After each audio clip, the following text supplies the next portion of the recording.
Assalamualaikum warahmatullahi wabarakatuh. Selamat pagi. Saya Hesti Prawesti Widya Iswara pada Badan Diklat Kejaksaan RI.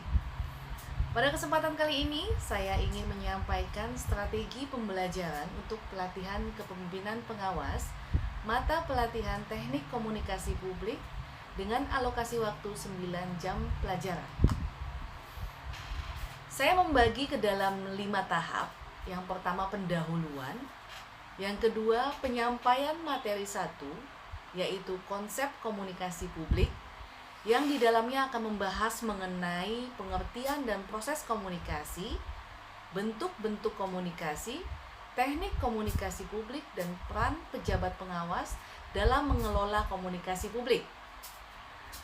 Tahap yang ketiga adalah penyampaian materi 2, yaitu komunikasi asertif, yang di dalamnya akan dibahas mengenai pengertian komunikasi publik, teknik komunikasi publik,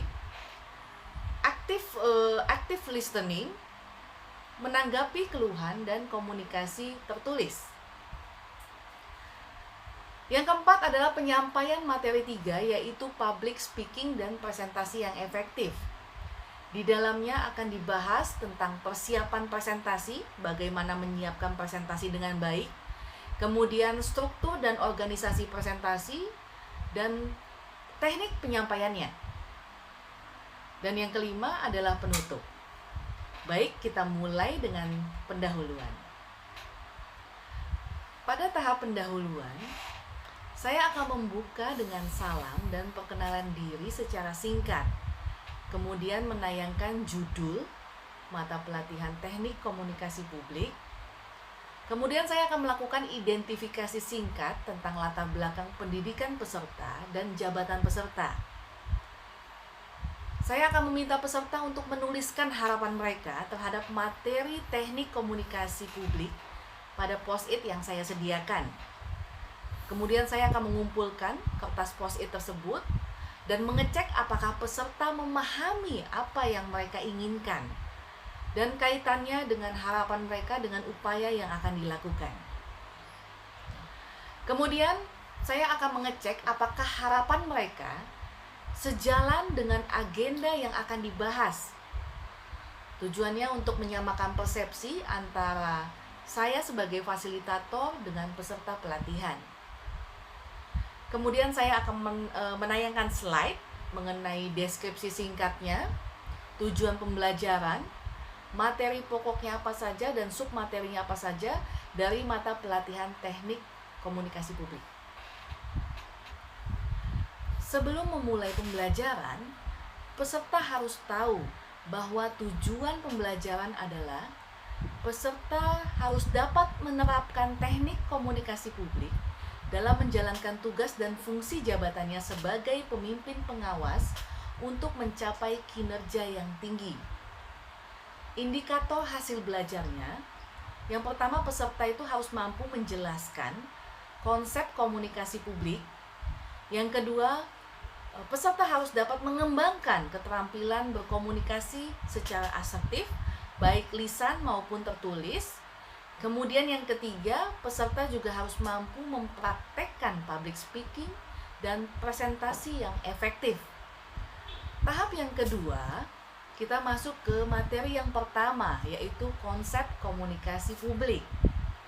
Saya akan menanyakan kepada peserta, apa sih yang mereka ketahui tentang komunikasi publik dan relevansinya apa dengan birokrasi, gitu ya. Jadi peserta di situ akan memberikan pendapatnya masing-masing, ya. Kemudian saya akan menjelaskan dan menayangkan tentang beberapa definisi tentang teknik komunikasi publik untuk menegaskan tentang apa makna dari komunikasi publik, ya. Kemudian saya akan menyampaikan beberapa komponen penting dalam membangun komunikasi yang efektif, bentuk-bentuk komunikasi, teknik-teknik komunikasi publik, serta peran pejabat pengawas dalam mengelola komunikasi publik. Kemudian saya akan membagi peserta menjadi 6 kelompok. Kemudian saya akan berikan waktu diskusi sekitar 15 menit. Mereka mendiskusikan tentang apa saja sih tantangan komunikasi publik yang peserta alami dalam birokrasi. Ya. Kemudian di situ peserta akan berdiskusi, memberikan gagasan, ide, kemudian membangun kesadaran bersama tentang tantangan dan tantangan yang akan dihadapi dan mencari apa solusinya. Tahap yang ketiga yaitu membahas mengenai komunikasi yang asertif, ya, komunikasi asertif. Yang pertama saya lakukan adalah menanyakan kepada peserta, apakah peserta mengetahui tentang komunikasi asertif. Kemudian saya akan menayangkan slide mengenai komunikasi pasif, komunikasi agresif, dan komunikasi asertif. Kemudian saya akan memberikan lembar kerja mengenai komunikasi asertif. Di situ nanti ada kalimat-kalimat yang memang harus diubah oleh peserta ke kalimat asertif, ya, sebagai latihan. Kemudian setelah itu saya akan meminta sampel 6 orang yang ada di luar kelas dan 6 orang yang ada di dalam kelas. Nah, sisanya teman-teman yang lain menyimak saja. 6 orang yang ada di luar kelas, saya akan instruksikan untuk menceritakan pengalaman yang paling tidak bisa dilupakan. Ya. Setelah itu 6 orang yang ada di luar menunggu sampai saya suruh masuk. Ya. Sebelumnya saya menginstruksikan 6 orang yang ada di dalam untuk mendengarkan secara acuh, ya. Cuek, acuh, gitu. Nanti di akhir cerita akan saya tanyakan kepada mereka, apa sih yang mereka rasakan, pembelajaran apa yang bisa diambil oleh semuanya, ya. Kemudian setelah itu saya akan melakukan membagi kelompok dengan kelompok yang sama, ya, diskusi. Apabila kita mengalami keluhan, strategi komunikasi yang seperti apa sih yang kita pakai? Saya akan membagikan kertas flip chart dan spidol kepada masing-masing kelompok. Kemudian perwakilan peserta menjelaskan isu-isu yang diangkat kelompok. Setelah itu saya akan memutarkan tayangan video bertema tentang komplain handling. Kemudian meminta peserta untuk menanggapi video tersebut dan minta peserta untuk berbagi tanggapan. Ya. Kemudian saya akan mengakhiri materi dengan menegaskan isu-isu dan nilai-nilai pelayanan dan komunikasi dari hasil diskusi yang tadi sudah kita lakukan. Setelah itu, saya akan memberikan energizer atau games kepada peserta yang relevan dengan topik yang telah dibahas tadi. Pada tahap yang keempat, kita akan membahas mengenai materi public speaking dan presentasi yang efektif. Ya. Saya akan menayangkan slide mengenai persiapan dan struktur presentasi. Kemudian saya akan meminta kepada peserta berpasangan sebagai presenter dan audience. Ya.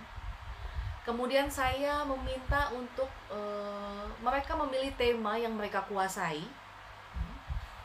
Kemudian melakukan presentasi secara bergantian selama 5 menit. Nah, ini untuk mendorong peserta untuk belajar, ya.